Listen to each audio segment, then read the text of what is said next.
Never a good idea to be finishing an eggnog latte at 7 o'clock.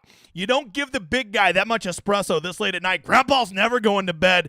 I'm going to be up all night. It's the season to be a wild man. I'm going to let you know right now. If I'm going to be up all night, I might just go binge a season of Survivor. I'm feeling like a wild guy tonight. You get that eggnog latte in me, I get a little sloppy. What's up, new guy? My name is James, better known as the Degenerate75, a DFS content creator who is here to help you not suck at DFS so much. You don't know this shit be real tough. And I know there's about 8,000 other shows on YouTube that talk about all this same shit. And I'm going to tell you, all those guys give you picks and plays. And if that's what you want, well, let me save you a little bit of time. Go watch their shows now because you're not going to get that here. Here we focus on a little thing called the process and learning how to not step on your own dick. If that sounds interesting, hang around for about the next 30 to 45 minutes.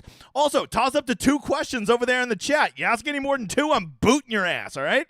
And I will answer those at the end. You can see if you find you like the cut of my jib, I got my schedule up this week. Of course, you're watching the emergency Thanksgiving stream on Wednesday night, 7 o'clock, Lord's time zone. As I said, we'll be back Friday morning at 11 a.m. Once again, that's in the Lord's time zone to break down that solo Friday game. So be here for that. It's Black Friday and you need a little escape and want to watch some NFL football and play some Showdown, I'll have everything you need Friday morning, so be there at 11 a.m. The game's at 2. That's in the Lord's time zone. 3 slapdick time zone, okay? Of course, I'll still have my college football show out Friday night and the NFL stream on Saturday night at 7. Be there for that. Yes, I'm not a poor. I will be giving away some Millionaire Maker tickets that me and you will build together, and I will split the profits with you 50-50. So if you want to be in that, simply ask up to 2 questions over there in the chat. If we draw your name at the end for every 50 likes we get, we'll do one. So get in there or don't. If you don't want to ask a question, don't ask a question, Bob. You ask more than 2, you're disqualified. Editor, if they ask more than 2 questions, you don't let them in the drawing. All right. And I'm going to draw for all my people on Twitter that liked and retweeted, right? So probably going to give away like 3 or 4 tickets tonight, depending on how many of you motherfathers smash the like button. Hey, I want to talk a little contest selection, okay? And, the same things always apply to contest selection, right? I try to tell you to play in contests with less than 2,000 people. They're so much more sustainable. But I can't win $1 million. No, you're not going to win $1 million anyway. So quit blowing through all your money and being a deposit king. But I want to come at you with something a little bit different because this slate in particular offers us something that we don't always get. Tomorrow is a 3-game slate. The Thanksgiving slate is a 3-game slate, which, is fun. It's different. We get to, it's somewhere between a main slate and a showdown. It's like a hybrid of the two. But let me just throw this at you. Go back and ask yourself, this season or however long you've been playing, are you better at showdown, like a single game of NFL showdown, or are you better at main slate? Because if you find that you're better at showdown, well, let me just go ahead and tell you, play 3 showdowns tomorrow, right? You just play each of those games individually. It's perfect, right? Because you still get the standalone games. You don't have to worry about the correlation with any other game. You just simply play those games. So if you're better at showdown, be pumped that you get 3 games to play tomorrow and don't even worry about main slate, right? If you're always getting your dick kicked in at main slate, well, then don't play it tomorrow. Just play the 3 games of showdown and have fun. Or, say you're going to be busy till 7, well, just do the late game and make that the one game you're going to do, right? So I really encourage you to think about what you're good at. Don't feel obligated to play the 3-game main slate simply just because there's a 3-game main slate up. There's going to be great contests for the showdowns tomorrow. So if you're a better showdown player, simply just play the showdowns for the times that you're going to be available, right? When you have some time to, look at who's active and to make some rosters and pick your narrative. That's what I would tell you to do. Furthermore, if you're one of those, a lot of you are going to be traveling tomorrow, seeing family, doing shit, and you're not going to be able to babysit your lineups. And one of the big strategy tomorrow for main slate is going to be having a plan in place for late swap, right? Shit's not going well. Who the hell can I get off McCaffrey to go to have a chance to have any chance of catching up here, right? And if you're not going to be able to look at your lineups and stuff, just know you're probably entering lineups that are very, very negative EV, right? Now, you could still get there just like the asshole who calls on a belly buster straight and gets there. Sure, you can get there, but like at some point, do you always want to be getting your money in at like negative 90%? I don't think so. So that would be my advice to you. As always, play in the good contests, preferably ones with flatter payout structures, smaller numbers. But more than that, for tomorrow, I highly encourage you to think, do I want to play main slate or do I want to play showdown? And the answer to that question should simply be, what are you better at, okay? Of course, the one contest you need to get in, editor, toss this in the chat right now. This is the Sunday main slate, but I want to start putting it out there now because I hate when this thing doesn't fill, right? So go hop in my contest. It's a $5 3 max with a flat payout structure and reduce rake. Help build the community. Get in there. The editor's going to toss the link right here in the chat so you have no excuse to not go put it in there, okay? All right. If you haven't noticed, the big guy's been leaning hard into props, and I have got some prop bets for you tomorrow. We went 1 for 3 the other day, still keeping us up at about 65% since I've started doing these about 3 weeks ago. Looking forward to getting back after it tomorrow. Here's the 3 that me and the team have identified, right? Michael Gallup, under 2.5 receptions. I'm just going to go ahead and tell you a little secret. Michael Gallup's ass is getting faded out there in Dallas, right? You can already see Brandon Cooks is clearly now established as number 1. As number 2. CeeDee Lamb has clearly always been the number 1, and his usage, miraculously enough, is actually increasing. And then you have guys like Turpin and the fuck is his name? I'm totally forgetting. Tolbert, who are now getting more share, right? Who is the odd man out in all of this? Michael Gallup. Not to mention you have tight ends, Ferguson and Schoonmaker. I just don't like Michael Gallup in this spot. I feel like he is a guy that is being phased out. I will take the under on his 2.5 receptions. Shit, I think I'd take the under on 2.5 targets, Bob. But that's not the bet. I'm going to go on receptions, okay? Moving over from there, Deebo Samuel. Look, I think Deebo Samuel is still the man. And I think that he's a great GPP play tomorrow, right? But whenever we're doing props, we're simply just looking at where does the plus EV money exist. And when you go look at receiving yards, you got to remember, even if Deebo is involved in the game plan tomorrow, a lot of that's probably going to be in the rushing game, right? A lot of that is going to be rushing, and that's not going to help you. I'm simply betting the under on his receiving yards. He just doesn't get a lot of air yards with his passes. So for him to get over 47.5 yards, you're probably looking at something like he'll need 7 to 8 targets to pay that off, or he's going to have to get, bust a long run on a short pass, right? And I'm willing to bet that neither of those happen. I think that game up in Seattle is going to be pretty sloggy, and I think that Ayuk has certainly established himself as the number 1 wide receiver. 49ers get ahead, and Deebo might have a good game, but I think there's just as good a chance he does it running as he does receiving, so give me the under on those receiving yards. And then lastly, Jahmyr Gibbs, over 77.5 yards. If you've never noticed, the Lions, when they play at home, it's a track meet no matter what. Jahmyr Gibbs is electric. He is what everybody wanted Bijan to be, but he actually doesn't suck. So Jahmyr Gibbs, when I can combine his rushing and receiving and hedge, I know that he is going to have a big game at one of those two things, if not both of them. He is going to get 15-plus touches tomorrow, and I just see him averaging over 5 yards a touch tomorrow. And with that, I will definitely take the over on 77.5 yards. Plus, the Lions, I think, will be pushed a little bit tomorrow. I think the Packers can keep this game respectably close, and you're going to see Gibbs far into the fourth quarter and getting you four full quarters of work. Jesus, what a sentence that is. All right, so there you go. Those are the prop picks I like tomorrow. Tomorrow is interesting, right? Because it's Thanksgiving. It's a 3-game slate. This is really the only time all year we ever truly get a 3-game slate. So I just want to walk you through a couple strats to consider for tomorrow, right? Strats is short for strategy. New guy, figure it out. All right? So here's a couple strategies I want you to consider whenever you're making your lineups tomorrow. These are main slate, right? I did put play Showdown if you're better at it down there at number 7, but I already touched on number 7 earlier when I did contest selection. So I just want to run through these real quick and kind of just get your brain thinking a little bit different, because this 3-game slate is different than your 10 and 11 game main slates that we normally play on Sunday, right? First up, your lineups need to tell a story. I don't care what your story is, but you should think, how do you think all 3 of these games are going to play out, right? A lot like what we do with Showdown. Say you think the first game, the Packers and the Lions, is going to be a shootout. Well, if you think that game's going to be a shootout, you probably want to have 4, 5, 6 guys in your lineup from that game, right? You don't want to play, obviously, 8 or 9 guys in your lineup from that game, but I think safely 5 or 6 guys, if you think that will be the most competitive, highest scoring game, you want to get as much concentration in that game as you can. Maybe you think maybe you think that the Cowboys and the Commanders is going to be that game. Well, then go get 4 or 5 games in that game. Maybe you think Dallas completely blows them out. Okay, well, if you think that Dallas is going to blow them out and you think that the Lions and the Packers are going to be competitive, maybe go get 5 guys from that first game, grab 2, maybe 3 Cowboys, probably their defense if you think it's going to be a blowout, and just completely fade the Commanders, right? If you think it's going to be a competitive game, go grab 3 Commanders, go grab 2 Cowboys, load up on that game, and then just go grab pieces from this one. And then if you think the last game is going to be a shootout, do that. If you think the last game is going to be a slog, just go grab a usage monster like Christian McCaffrey or perhaps Zach Charbonnet, right? Because I'm pretty sure Kenneth Walker is going to be out. So have your lineups tell a story about how all 3 games will play out, and then let that build your lineup. Don't just arbitrarily fucking pick names out of your ass and put them in your lineup. Tell me how that guy is going to do well. Right? If you say you want to stack that first game and you get off to a hot start, well, then I think it makes a lot of sense to have CeeDee Lamb and Christian McCaffrey in that lineup, because if you get off to a hot start in that first game and you hit a low-owned piece or 2, now you will have the rest of the field by the nuts and you will have them boxed out. So it's a good idea to now have those good chalky plays like CeeDee Lamb and McCaffrey. When you get off to a hot start, you want to have the chalky guys, because now you've boxed everybody out and you're making them go pivot to other people and you get the better plays on the slate. So So tell yourself a story about how this is going to play out. Number 2, don't be afraid to leave a little bit of salary on the table, okay? I know if you want to get CD and Amon-Ra and McCaffrey in your lineups and stuff, you're going to easily be able to get to 50,000. I understand that, right? Especially if you're trying to get the 49ers defense and the Cowboys defense, so you're not even punting there. You know, it's not the easiest slate to leave money on the table, but there is enough good value. There are some really good receivers in the 3,000s and 4,000s where I think leaving $500 to $800 on the table will make your lineups vastly different and will get you into a different build than what a lot of people are doing, right?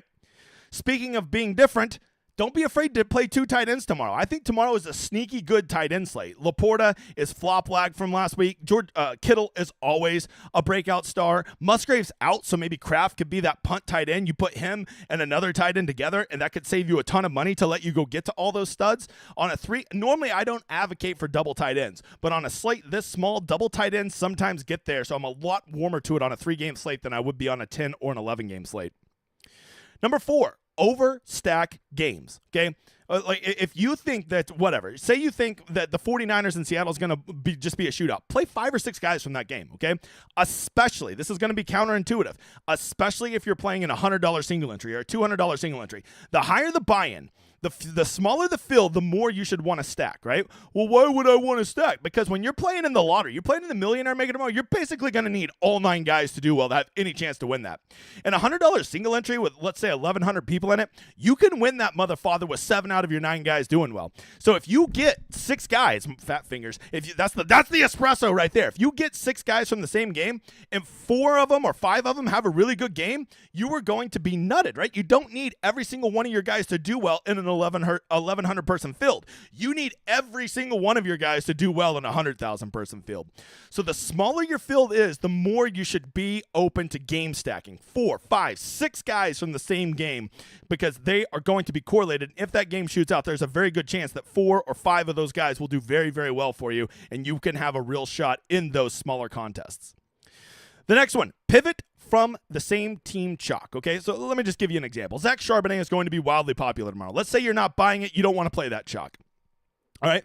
Just go play Geno Smith and 2 pass catchers, right? So now you have double leverage, right? You not only are you fading one of the chalkiest running backs on the slate, you're also pivoting to one of the lowest owned stacks on there, right? And let's use a better example. Say A.J. Dillon with Aaron Jones likely out. A.J. Dillon is going to likely be very popular tomorrow. So maybe you don't want to play A.J. Dillon because of a little fact called he sucks balls, okay? So if that's the case, you want to fade him. Well, don't just fade him and go play a Jordan Love stack. Now you're double leveraging, because if A.J. Dillon has a bad game and the Packers do well, there's a very, very good chance Jordan Love is having a good game in that script, right? And now you're getting double leverage. You're leveraging out all the people that play donkey A.J. Dillon, and you're getting a low-owned Jordan Love stack, and those two things are positively correlated. If A.J. Dillon is having a bad game, that dramatically increases the chances of Love having a good game. So keep that in mind. Think of how you can use a team against itself, right? Lastly, have a plan for late swap, right? Like, think about how the first game is going to play out. Who do you need to do well in that first game? And then if those work out, are you going to leave your lineup the same, or are you going to switch this and this? If you get off to a bad start in the first game, what are you going to do to try to recoup and try to get back in this and compete and at least get a little bit of your money back in your GPPs? Have a plan, because tomorrow's one of the few times we ever just get game with about a 30-minute break between each one. So you have just enough time to really see how you're doing and plan accordingly, right? And then I already talked about number 7 earlier. I'm telling you, tomorrow is fun because we rarely get these 3-game slates, and that whenever there's not something that's happened 1,000 times before, that means that the community at large is not as sharp at this, and there can be leverage to be had. So I encourage you to at least consider some of these rules for tomorrow, some of these strats. Okay. By the way, 69 likes right now. Nice. All right, moving on. Hey. You see this right here? Degenerate 75. You see those? Those are all my projections for the 3-game slate tomorrow and all my ownership, and it's loaded right here into the solver. I'm telling you guys, if you're living life without an optimizer, I don't know how you do it. The solver is the best optimizer out there, and they don't charge you hundreds of dollars to use it, right? It is unbelievably awesome, and you can get it with all of my projections and ownership loaded in. You simply just use my little page right there. I've told you this 100 times before, but here's what's exciting. This week for Black Friday, look at this.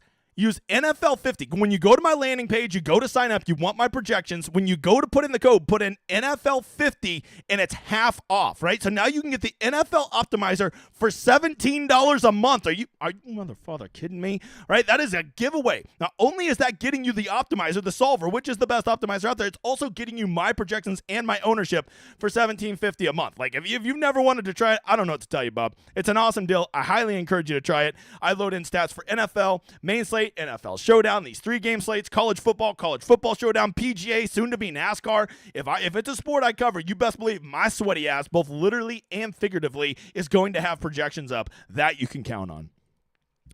Let's look at the weather for tomorrow. We're obviously not too concerned about the weather in Detroit and Dallas, as both of those games are in a dome, and I've heard the weather in domes tend to be pretty nice, pretty nice, right? The game in Seattle, you always got to be a little bit worried when a game's outdoor in Seattle. It does appear right now that it's going to be pretty moderate. It's not looking like any rain, but it is Seattle, so shit can happen. And not too gusty of wind. So I'm not too worried about the weather. Of course, it will be a little cold, but cold does not impact scoring near as much as precipitation and wind does. So I am not going to use the weather as any reason to try to avoid Geno Smith. The reason I'm going to avoid Geno Smith is because he fucking sucks at football. On that little technicality is why I probably won't get to Geno Smith, okay? This is the Rosetta Stone. Yes, this is the blanked out YouTube version one that all the pores get, and you're going to like it, pal. And we're going to use this to go over the games. If you want to see what the real one looks like, it looks like this right here. It has everything you need in it. There we go. That's the static one. See, it has everything you need in it right there. But this is I'm a poor YouTube version. You're going to like what you get, pal, and you're going to accept it. By the way, no more lattes before I get on the air. I'm sweating like a whore in church over here. Jeebus. Okay. Goodness gracious. I'm fine. Yeah, you get a latte and the big guy this late at night. Okay. First game, Green Bay, Detroit. I don't know what you want me to say. I love this game. I love this game. I'm just telling you. Anytime a game has been in Detroit this year, I've just attacked it. Who did all my stacks last week? Justin Fields. Is it because I think Justin Fields is a badass? No, I don't. But I just know something. Something about that stadium magic happens, okay? Detroit is a good football team, which feels so weird to say after the past 20 years, but they're a legitimately good football team. But they just don't ever want to blow anybody out, right? They clearly let the Bears hang around too long, and then the Bears almost beat them. Fortunately, the Bears coach is a huge pussy, and so the Lions still won. But this is what I'm talking about. These teams linger around, and Jordan Love, as critical as I've been of him this year, has shown a pulse and is starting to at least become a viable fantasy quarterback. He has over 20 points, 3 or 4 times this season. I forget the number off the top of my head, but he's shown some life. And if there's ever a place a quarterback can get it together, it's at the Lions in a passing script on the best scoring field in the NFL for whatever reason, okay? So Jordan Love right there is a guy that I'm warm to. And here's the best thing I could tell you about Jordan Love. He has the most affordable stack you can have out there, because if you like Jordan Love, I think you're going to almost certainly want to double stack him, right? And you have Watson, you have Reeves, you have Romeo Doubs, and with Musgrave being out, you have Tucker Kraft, a bare minimum tight end. And a $2,500 guy at tight end really frees up the rest of your lineup to go get a lot of those studs you want. Furthermore, A.J. Dillon is probably going to be active. He is probably going to play, and he is probably going to get a ton of work because Aaron Jones is out. I would guess A.J. Dillon is going to be probably 20+% tomorrow, which is a big number for a guy who is not very good at football and who could easily get game scripted out. And if you think, well, even if they're behind, he'll be out there for third down work. Don't forget, they activated Patrick Taylor today, and Patrick Taylor is much more of a third down back than slapdick A.J. Dillon. So don't be afraid of that. And I think you got to be open to just complete punts like Torrey for Green Bay, because one catch for 60 yards and a touchdown, he is likely to be in the optimal at $3,000. So Green Bay is likely, even Vegas has given them a 20-point total. I would bet that they probably score more than 21 points. And if I think that at those prices, I could see Green Bay getting there. And the best thing I could tell you is it's going to be probably the second or third lowest owned stack. Detroit and Dallas are the absolute nuts, right? The only thing that's tough about them, if you're completely fading the Lions and completely fading Dallas, good luck. That's all I'm going to tell you. Good luck, because both of them are going to score 28 points tomorrow, minimum. All right? And there's just no way an NFL team can score 28 points and somebody on that team doesn't go apeshit. That's just a fact. Somebody from Detroit and somebody from Dallas, minimum one guy is going to be absolutely nuked tomorrow. So if you're trying to be cute, especially in anything with more than 1,000 people, and you think you can fade Detroit and fade Dallas, God bless your soul. God bless your soul, because it's going to be a long day for you, okay? Detroit is going to move the ball tomorrow. Not only are they going to score points, they're going to be moving the ball and getting yards, and you know that there can be a lot of points just in yards and receptions, right? I think Jared Goff is a pretty interesting stack. Most people are going to want to get Jahmyr Gibbs, and to a lesser extent, they're going to want to get David Montgomery because, let's face it, the Lions are a run-forward team, right? But to completely discount their passing game is short-sighted. Amon-Ra St. Brown is one of the 5 best wide receivers in the NFL, and he is certainly one of the 3 best wide receivers on this slate. $8,500 is a steep price, but you can afford it with so many nice punt options. And another option that I'm telling you, if you're wanting to double stack Jared Goff, look at Jameson Williams, all right? I cannot believe this guy isn't – I'm for sure he's going to get steamed up tonight because I was thinking he would be over 20% owned. He is a guy that is getting involved. He has finally won over Dan Campbell. He is finally playing like a mean mother father like Dan Campbell wants him to be, and he's earning those deep targets. And if you don't know this, Jameson Williams, just straight talent, is a top 20 wide receiver in the NFL. Okay, not production, just straight up talent. The man is a beast, okay? He should have 4 touchdowns this year if it wasn't for some unfortunate callbacks. So Jameson Williams at $3,400, I think could be a home run piece to get you started off, right? And I am convinced now that he is the second wide receiver only behind Amon-Ra. Yes, Josh Reynolds, Khalif Raymond, you can consider those guys, but man, you're just throwing darts at that point. To me, the big one is Sam Laporta. Sam Laporta his usage has been going down. Since Gibbs and Montgomery have been back, we have seen Laporta starting to go down. He was still relatively popular last week, even with a big price tag, but he let a lot of people down. I think that you were probably going to get him sub 20%, and for the best tight end on the slate with a team with the second highest total, that's hard to pass up because I think he is the second wide receiver, the second target wide receiver, only behind Amon-Ra, right? And then Jameson. It's basically those are the big 3 for them, in my opinion. So Laporta could be the guy that you need, and guys like Laporta is the reason I am very open to playing 2 tight ends tomorrow because him and hell, even Kraft could get there, right? Old Kraft mac and cheese. Okay, so this is a very good game to get in. If you want to fade Green Bay, I get it. I really do. But trying to fade all of Detroit and not having any Gibbs or any Montgomery or any Amon-Ra, just completely fade them, you'll be dead before the damn tournament even starts.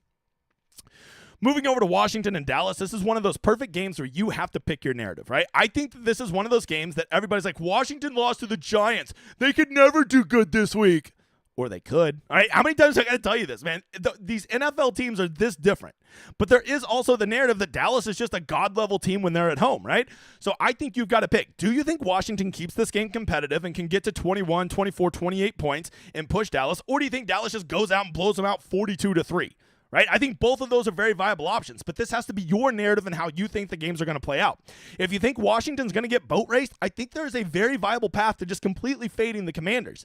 If you think the Commanders are going to push this game, I think they are a great team to get some mega leverage on, right? Sam Howell stacks with McLaurin and Dotson, Thomas, Samuel, these guys become very, very viable and very low owned. And you know that they are going to be passing the ball all over the field. If they're down 14 in the fourth quarter, they're just going to be throwing it, and there could be a lot of points to be had there, and who knows, maybe they push it all the way to like a 34-31 game in Washington. The Commanders could be the nutted team, but that's only if you think the Commanders can keep up with the Cowboys. If you think the Cowboys are going to go out and boat race their ass, well then play Pollard, play CeeDee Lamb, play the defense, go stack the shit out of the Cowboys, guys, because we've seen this with the Cowboys. Even when they're blowing teams out at home, they don't let their foot off the throttle, and they just keep running it down their throats, right?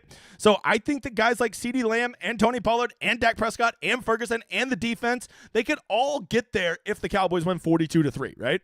So you have to come up with how you think this game is going to play out and then go from there. It does appear as though Rico Dowdle is going to be active, which will probably take, 5 to 8 opportunities, and I would say probably 2 or 3 away from Pollard. It also appears as though Antonio Gibson is, I think he's leaning towards being active, which is pretty big news because if he's active, I think that hurts Brian Robinson a little bit. Brian Robinson's been getting most of his work done the past 2 weeks in the receiving game, and we know if Antonio Gibson's active, he will be taking some of that role away from him. So I will be watching that news and be looking for something, but right now I am projecting that he will be in, so playing accordingly to that. Not worried about CeeDee Lamb at all. I will tell you, Brandon Cook seems like a guy who is really starting to trend up, and he is a guy that, to me, is definitely the second wide receiver for the Cowboys now. It's not even really debatable. And I also think Jake Ferguson is another guy, just like Laporta, a little bit of flop lag, great bounce back. If you run Ferguson and Laporta in your lineup, this is what I'm talking about. I am warm to the double tight end strategy this week. Moving on to the last game, San Francisco and Seattle. I think the big news here is Kenneth Walker III is doubtful, so Zach Charbonnet is probably going to be I would guess one of the 3 highest owned players on the slate. He is the talented rookie out of UCLA. He has looked good when he's had opportunities. We know Seattle likes to run the ball. They are at home where their running backs seem to do better when they play at home, and he's involved in the rushing and the receiving game, right? I think Zach Charbonnet is going to be on the field something like 80% of the game. I think he is a very, very viable option with Kenneth Walker out. You do have to worry about maybe San Francisco just beats the shit out of Seattle and maybe he gets game scripted out, but even if he gets game scripted out, I still think he'll be out there for a lot of the passing down, so it may only help him if the 49ers are kicking their ass. Still watching DK Metcalf. I'm pretty sure he's going to be active and he's going to be fine, but we still got to watch that. You never know. And Lockett is the other one we got to watch. He's been banged up, and I think he'll play, but we have to ask ourselves, is he going to be limited when he plays, right? So, going to this game, San Francisco has a pretty big total of 25 points. They are on the road at Seattle. Weird shit happens in Seattle, but Brock Purdy has been incredibly efficient this year. The biggest problem with Purdy is, like, who the hell do you stack him with, right? Sometimes McCaffrey has a game. Sometimes it's Ayuk. Sometimes it's Debo. Sometimes it's George Kittle. He likes to spread it around, and he's not the easiest guy to double stack, right? Because it seems like everybody usually gets a little slice of the pie. To me, the 2 that are more interesting are Kittle and Debo, as they are certainly to be the most forgotten about 49ers. People are going to play Brandon by Ayuk, as he is definitively moved as the number 1 wide receiver for the 49ers, just on volume, depth of targets, almost any metric you want to measure by. And, of course, Christian McCaffrey, somehow dropping down below $9,000 is just going to be the mega chalk. The guy has an unbelievable role. He's as safe as can be outside of getting hurt, which, by the way, he doesn't even really get hurt anymore. When did Christian McCaffrey quit being a wiener? When did that happen? That's the only problem with the 49ers is you got to nail who's going to get it. McCaffrey, Ayuk are going to be wildly popular, which I think makes Debo and Kittle more interesting just because 1 or 2 guys for the 49ers is going to eat. That I promise you. The key is, can you nail who they are? Can you nail it, right? Because there's no way McCaffrey, Ayuk, Debo, and Kittle all eat. Matter of fact, I would take it a step further. I don't see a way that 3 of those guys eat. I think at best 2 of those 4 guys is going to eat, and I think Purdy at 6,100 is a fine play. If he has another 300 yards and 2 to 3 passing touchdowns, won't surprise me at all. The guy has weapons all around him, and kudos to him. He knows how to use them, right? Moving over to Seattle, like, Geno looks busted up. I haven't seen him this busted up since he ran his mouth off to a linebacker back with the Jets. He just doesn't seem right, which when he is not playing well, what are we looking at? Drew Lock as the backup, I think. And that greatly decreases the value of Metcalf, of Lockett, of JSN. JSN probably gets a bump if we think Lockett is a little busted up, but like he loses all that bump if he has a shitty quarterback, right? So you got to keep those in mind. Charbonnet at 5,300 is just going to be mega chalk. Anytime there's a running back at 5,300, I think you always got to be open to fading them, especially against the 49ers defense. If he was playing a bad defense, he'd be like 80% owned on the slate. Thank God he's playing a real defense. That will keep him probably under 50%, I think, but we'll have to see. Seattle's tight ends, just good luck with that. If you want to play that roulette, you go right on ahead, but that's the one team that I'm not even considering their tight ends. So the question is, can Seattle keep it close? This has to be your narrative. The answer is probably almost certainly they can, but to me, this just reeks of a 17-16 type game. So if I think it's going to be a 17-16 kind of game, this probably is a game where I just want to come grab a guy, maybe 2, or maybe a guy in a defense, and that's it, right? I don't want to be overcommitted to a game that I think is going to be 17-16, but that's just my narrative. You got to come up with how you think this game's going to play out. And if you want to overstack a game, if you want to do that 5 or 6 guys from one game, this would be the one to do it if you want no ownership. No one is going to overstack this game, right? People will run 49er stacks, most definitely, but no one's going to run a 49er stack with 2 or 3 Seahawks on the run back, okay? So if you're really playing the game, especially if you're in big fields and you want to get different, that is how you do it, okay? All right, that has been a breakdown of the game. I'm going to get to your questions, but before I do, get me up to 100 likes so I can do some giveaway. 150 people in here, 94 likes. What the hell? Oh, look at that. The eggnog latte's gone. Roar, roar, roar, roar. All right. Hey guys, I'm telling you, this is the best week all year to come check out my site. You have like college football slates Friday night, Saturday morning, Saturday night. We have NFL tomorrow. We have NFL Friday. We have NFL Sunday. And then don't forget Hero World Challenge next week for old Tiger Woods will be back. So it's just a great time. Come check it out. I have PGA, NFL, college football, soon to be NASCAR. I have the best tool out there called the Rosetta Stone. I do this for every single slate, NFL, college football, and PGA. And of course, I have a whole bunch of winners. Check out my dude Chad winning 167th. Bobby Boom being in that big old chop Chapin winning 48,000. Bannock's always winning. See Corms, Nick, Nung, Ian, Free Money, Jim, Mike. I mean, just all kinds of winners, right? It's about celebrating those guys. I appreciate all you mother fathers flying the flag. It helps out more than you know. And if you've ever wanted to try out the site and want to try it for a week, just sign up for my newsletter and let support DGen75 know. They'll get you hooked up with a free week. All right, here we go. Editor, it looks like we're up to, go ahead and draw me a name. Hopefully we get to 100 likes. I'm going to spin. This is for all of you on Twitter that liked and retweeted the show. This is to build a ticket with me tonight. Simply reach out to me on the Discord or on Twitter, and we'll build it together. Stiggy24L. There you go, Stiggy. I forgot to do this the other day. You guys got to remind me. I have a mind like an old man. That's the espresso. All right, editor, over here in the chat, he's going to draw one. Once we get to 100 likes, we will draw another one, and then I will answer some questions, and then I'll get out of here and go towel down because I'm sweating like a whore. No more coffee before the streams, editor. If you ever let me do this again, it's your ass, pal. Okay. Mouse is being stupid. There's our 100 likes, editor. Draw both names. While he does that, I'm going to start reading some questions. Is fading CMC going to be under 20%? No, CMC is going to be about 50, 55%. So you'd be different than about half of them, right? The Southern Draft. He's won one of the giveaways. Southern Draft. Who are we taking number one? Alabama, then Tennessee, then Georgia. M. Bosch, there we go. There's our two winners, plus the guy that I just put up here on the screen. Reach out to me. We'll build a ticket in the Millionaire Maker for tomorrow. We wins all the money. What a nice. All right, I'm going to get to some questions. If you ask more than two, I am just going to boot your ass. Purdy or Dak? I mean, you can't. First of all, I don't give picks, amazing Asian. And second of all, with no context, it's a stupid question. Let's go. How you feel about Goff stacks? I mean, I think Goff stacks are probably I'm surprised Goff's ownership isn't closer to Purdy and Dak. That's what I'll say about that, right? I feel like he's in that same neck of the woods. You think Purdy or Dak is more viable? Once again, I don't answer fucking questions like that, and there's no context to it. Love stacks for all the cash. I'm in, Zach. Let's do it. Kim in the house. Happy Thanksgiving to you too, sister. All right, happy Thanksgiving, all you motherfathers. What is James most thankful for? Eggnog lattes, which Starbucks used to make and they quit, so now I got to make them at home. So I'm thankful for Brahms eggnog, you motherfathers. Although they make me sweat. I could not quit sweating right now. Okay. It could be because I'm fat. There is that too. How do you feel about both Detroit running backs? I don't like them in the same lineup. I think they could both do well, but to be good enough to win you a GPP, I don't love it, Bill. Happy Thanksgiving to you too, Cody, you motherfather. Favorite dish on Thanksgiving? I'm a stuffing kind of guy, but it's got to be crispy. I need a little bit of crisp on my stuffing. That's right, boy. All right. Bill's getting over his allotment of questions. Can we have a safe and happy Thanksgiving, you motherfather? I hope so.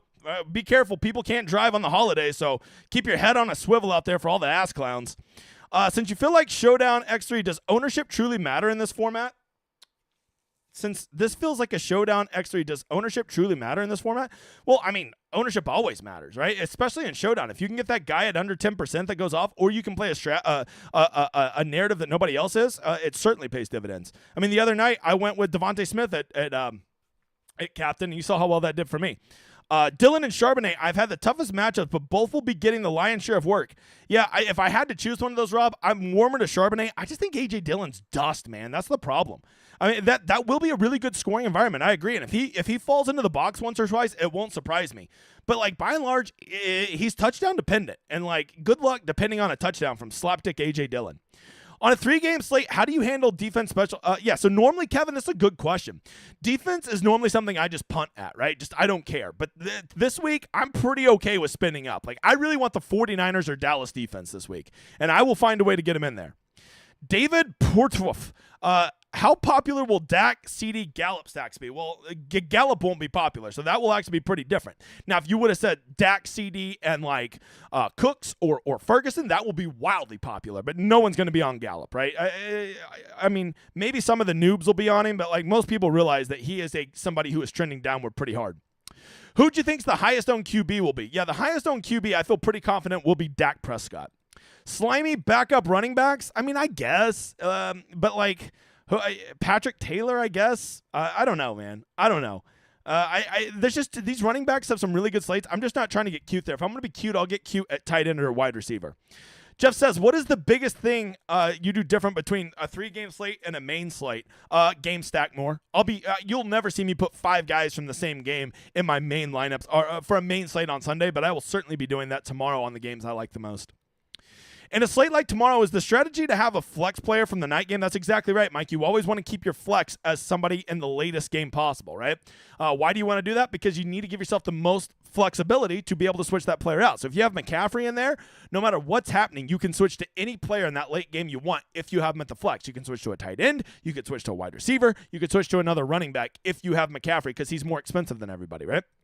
Jordan Love stack going to run my appetite? Probably. You're going to be like, oh, I'm so smart, I'm playing Jordan Love. And then at 2 o'clock, you'll be like, well, that was stupid. And it is Jordan Love. You got to keep that in mind. Are there Showdown on Thanksgiving or just full? Oh, no, there's definitely Showdown. You go right over here. You just go to Showdown Captain mode right here, and you can see they have all 3 games up. Looks like they got some pretty juicy contests too, right? A $300,000 for the early one, a $600,000 for the middle one, and $1 million one for the late one. So there you go. Any thoughts on Logan Thomas to catch a few? I did really well in the Millionaire Maker about 4 or 5 Thanksgivings ago, and I double stacked tight end, and one of them was a Commanders tight end named what the fuck is his name? Reed? I can't even remember his name. So that's how long it's been. The hell is his Jason Reed? No, not Jason Reed. The hell is it? Jordan Reed, right? Is it Jordan Reed? Is that the tight end? Man, we're getting old. All right, can Sam Howell take both a stack and the Cowboys? Yeah, I think so because he's going to get sacked. Maybe he throws a pick 6 late in the game, sure. And if he throws a pick 6 early in the game, that just puts him in a script where he's got to throw even more. How much money is it to leave on the table? I won't be leaving more than $1,000. The pricing was just a little bit tighter than I thought it was, Recleger. Brett, is cranberry sauce gathering any ownership? I fucking hope not. That stuff's terrible. Is it okay to fade Dak? Absolutely, but just be ready to go down in flames when he has 35 points in the third quarter. Triple stack, I'm normally against that Dice Hawk, but I'm pretty warm to it this week. Thanks for all the hard work, big guy and editor, for all the gravy tomorrow. What is your favorite process for a 3-game slate? To me, it's overstacking a game. One of these games is likely to shoot out tomorrow. I just want to hope that I nail the right one and that I have a lot of the right pieces in that game. Thank you for the super chat, Nick. Crazy to play Gibbs and Monty together. I don't love it. If it were a weaker running back slate, I might be open to it, but this is too good of a running back slate because it's not like those guys are cheap, right? They're both a little pricey. How many players do you think you want from last game so you watch your lines go backwards? I don't love that last game, to be honest with you. So, I'm okay having 1 or 2 guys from that game, and that's it. And there is always a chance that that game's 17-16 and just no one ever goes by you. They only fly by you in the last game if the game has somebody go off and they're high owned. That's usually the only time you'll go back hard. What's your favorite Thanksgiving dish? Already answered it. Stuffing or smashed potatoes? Stuffing. In a 3-game slate, are you willing to go over 3,200 on defense? Yes, definitely. I'm spinning up at defense this week, Steven, and that's not something I normally do. Jordan Love, low ownership play, unique or dumb? I dig it. Anytime a quarterback is playing at the Lions, I'm always warm to him. I mean, I went all in on Justin Fields last week, and he almost had a 30 burger if fucking fat right guard doesn't false start. How many players against the defense is too much? I'm not too worried about that. I think you could run Hal and 2 of his receivers and do it against Dallas's defense. I really do. So I guess, up to 3. Let's see. Your thoughts on leaning towards your favorite playing their starters longer because each has a playoff seed. Yeah, I mean, I'm not too worried about that. I don't think any of these teams are going to be pulling their starters early, right? If you think if you think the Lions are going to blow out the Packers or you think the Cowboys are going to blow out Washington, I bet they're still first of all, that means they've already scored a lot of points if they're blowing them out.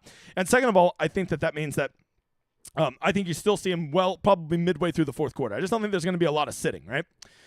Chad says, what type of situation other than Showdown would make you want to start Gibbs and Montgomery in the same lineup? There's really none. I've just looked at it because I really considered that because one of my favorite narratives is like what happens if the Detroit's just running the hell out of the ball and both those guys are having a big game and Jordan Love has to pass to keep up with them, right? But here's the problem: there's just too many other good running backs. If Gibbs and Montgomery were like 6,000 and 5,200, I'd be much more warm to it. But these guys are 6,800 and 6,300. You're giving up a big chunk of your salary for 2 guys that directly step on each other's dicks. Do you like the value receivers for Washington or Detroit better? Definitely Detroit. Well, I say that. I like Jameson Williams and I like Dotson, so I guess both. Drake, is it better to punt on a 3-game slate or have a balanced lineup? Also, what is your favorite pie? Chocolate pie with Cool Whip. Okay, Cool Whip. And punt, is it better? I mean, really it just kind of comes down to what you want to do. The problem is, I think a lot of people are always like, I'm going to get this guy at 1%, he's going to go off. But those guys rarely go off. So I'd rather just go get a low-owned stack who all might be 10% owned, but 10%, 10%, 10% comes out to 0.1%. So that's a very, very low-owned stack. Goff, Gibbs, and ASB too chalky? It'll be pretty popular, Bob. It's not too chalky, but it'll be popular. You got to remember, Goff's going to be significantly lower than Dak and Purdy. How much will potential injury concern you into playing favored teams? Not at all. Running back over wide receiver in the flex, I'm pretty warm to that. Brian, I'm normally a wide receiver guy, but this is a really good running back slate. 3-game Thursday slate, cheap QBs. Howell and Love going to be chalky. Not at all. Both of them will probably be under 15%, which on a 6-game slate is very low. Scary Carey going to win all the money tomorrow? I mean, look, if the Commanders keep it close, him or Dotson's going to have a big game, I promise you. Thanks for the solver deal. Getting that. Love to hear it, Kevin. You say plan for late swap. I wouldn't have already had a player I think gets me the most points in my lineup. Yeah, that may be true, but maybe the guys that you thought were going to do well in the first game didn't do so well, and so now you've got to go take a calculated risk and get off of them. I hope that makes sense, old Weiss, okay, old hot chocolate guy. So if you're saying Geno sucks at football, isn't Jordan Love on that same note? Yes, but he's younger. I'm playing the upside. Who are you high and low on for the wide receivers? Will Kraft be over? Nah, Kraft will be about 20%, I would guess. He's going to be popular just because of how much he opens up. Who am I high and low on? Dobbs, it's just weird to pay up for Dobbs when I could just get Reed or Watson for cheaper. That's what I would say. Justin Dadbog, can we fade CMC tomorrow? Sure you can. Especially with as good as this running back slate is, CMC can have 25 tomorrow, and he could still not be in the best lineup. Love Purdy or Prescott stacks. In cash, I think you got to go with Purdy or Dak. I don't even think it's close. Don't even consider Love for cash. Happy Thanksgiving, big guy. Thanks, Cody. Thanks for everything this week. On a 3-game slate, would you play defense against the opposing quarterback? Yes, I would. I'm not opposed to it. If I'm playing Sam Howell, I'm not afraid to run Dallas's defense against him because, I mean, what happens? He gets sacked. He fumbles. They take it to the house. All right, well, that's 9 points for my defense, and now Sam Howell's in a script where he's got to be throwing the ball even more, so I don't mind that. Jay says, is it kind of high-owned Purdy enough leverage off of Dak? I don't think so. If you're playing Purdy, just give up on the idea of leverage, Bob. Save some money. Is Pat Taylor viable? I don't know, man. And whenever they just call a guy up the day before, I would say at most he's going to get 20% of snaps, maybe 5 touches, and I feel like that may be even optimistic. Happy Turkey Day, big guy. Which game is going to be the fun game? I think if you made me pick one, I would pick the first one. If you wanted a sleeper one, I think Washington could sneaky keep it close. Look, this Washington is going to push Dallas to the very end or get boat raced. That's the only 2 outcomes I see in that game. Which high-dollar running back would you fade? Oh, I mean, Pollard. Fading McCaffrey, you're just digging your own grave. That guy has too good of a role, right? CMC with 2 touchdowns? Possibly. CMC and Debo viable together? I think so, right? And the nice thing is you could play those 2 and not play a single other 49er. Maybe their defense too, and that's all you would need, right? Because those guys could steal everything. Let's see. Get into questions. Could you see Detroit running backs being... Yeah, I've already answered that like 100 times. Ask who to play. That's all right, Harry. I forgive you, Harry. We'll let this one slide. How different do you need to be in contests under 2K? I mean, if you can play all the chalky guys you want if you're willing to just play a lesser owned stack. Just don't play a Purdy or Dak stack, and right there you'll probably already be very, very different than a lot of people. Do you hate the Denver Broncos? Just indifferent towards them. Just indifferent. Joshua Smith, founder of a religion. I feel 2 tight ends is going to be over-owned. How different would... Yeah, I like running backs in the flex, and I don't think it will be very owned because people are just kind of trained to go wide receiver in the flex. Skinny stack for all my 20 max lineups? No, I kind of like overstacks tomorrow, but that's just me, Bob. That's how I'm playing it. Which QB has the most rushing upside? Let's see. Let's see who we have projected at the most. We have Jordan Love projected at the most. You see right over here, I got projection. We haven't projected at 22 yards. All right, the Sun God viable in the same Gibbs and the Sun God viable in the same lineups? Definitely, especially if they're going to score 28 and have 450 yards of offense. Happy Thanksgiving, y'all. QB opposite defense and opposite running back playable together. QB plus opposite defense. Yes, I think that makes a lot of sense, Xdarka. Yeah, hey, Ashley, haven't seen that girl in a while. What's up, sister? The like button. Toughest wide receiver defense matchup to watch out for. Boy, that's a good question. I guess, boy, that is a tough one, man. I'm trying to think if any of these teams just have like an absolute killer at corner. None of them really jumped out to me. I guess, is Jair Alexander back for Green Bay? I'm not even sure. But if he is, I guess you got to watch out for him. But I think he's overrated as shit. With 2 tight end stacks is, whoa, what the hell just happened over here? With 2 tight end stacks, is a Laporta-Kittle combo viable? I think so. Anyone else getting hungry? I've been hungry, you Motherfather. What's the over-under on plates the big guy eats tomorrow? 12.5. 12.5. All right, guys, don't forget about that Black Friday offer, NFL 50 over on the Solver. Don't forget to just come try out the weekly package over on my site or sign up for the newsletter and you'll get a free week. You will not regret it. We've got everything coming this week. The big guy's not going to sleep. He's just going to pound eggnog lattes for eternity. Thank you guys for being here. Good luck tomorrow for all of you that are over on the Discord. We will be doing the stream at 9:30 Lord's time zone. That will be 90 minutes before the first game. If you can be there, we'll have everything you need. I got to go right now. Good luck to all you mother fathers. We'll talk to you later.